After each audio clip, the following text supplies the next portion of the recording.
Dia sujud tapi rambut dia turun sini. Dia kepok. Dengar baik-baik. 7 anggota yang kita sujud. 2 kaki, 2 lutut, 2 tangan, 1 dahi. Kaki tak apa tutup pakai stokin. Tapi terbuka pun boleh. Lutut laki perempuan pun wajib tutup. Tangan boleh pakai sarung tangan, boleh terbuka. Afdal tidak pakai apa-apa. Dahi saja jangan berlapik. Tetapi apa maksud jangan berlapik? Waktu sujud mesti kalau tidak semua, sebahagian kecil dahi kena pada lantai. Afdal semua kena bahagian tengah sampai ke tepi. Tapi kalau sebelah kena, hukumnya sah dah.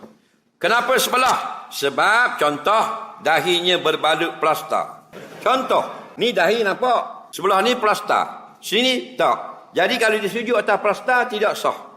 Kerana berlapik. Wajib sujud sebelah sini. Faham? Contoh Tok Imam. Bini dia baling dengan tukul. Faham lagi? Tak. Pecah kepala Tok Imam. Tinggal sini. Sujud belah sini. Faham? Rambut dia sini je. Sini je. Sini kena tak? Kena. Sah sujud. Yang tidak sah tertutup semua. Tanpa uzur. Macam rambut semua. Bukan uzur.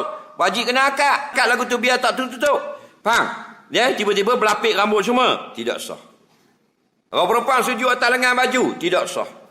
Tudung jatuh dulu, sujud atas tudung, tidak sah. Ridak atas kepala bau, ridak separuh lagi atas latar, sujud atas ridak, tidak sah. Ridak jatuh semua masa rakak, sujud atas ridak, sah. Sujud atas lengan baju orang sebelah, sah. Yang tak sah, atas pakaian yang kita pakai. Kita sujud, sapu tangan jatuh atas latar, sujud atas sapu tangan, sah. Kita rokok, serban jatuh, sujud atas ekor serban, sah. Serban tak jatuh, ekor jatuh dulu, sujud atas ekor, serban masih atas kepala, tidak sah. Apa yang kita pakai, berlapik dahi, tidak sah. Tapi berlapik separuh, separuh sentuh, sah. Yang tak sah tidak ada langsung dari kulit dahi, kena pada lantai. Ada uzur, tak apa. Contoh, tadi sebelah, sujud sebelah ni, semua balut. Tok Bilal pula kena. Tok Imam separuh itu tukul.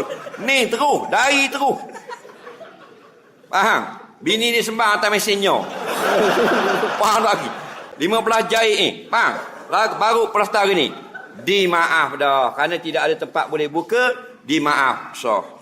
Faham lagi? Yang tidak maaf, benda yang bukan sakit.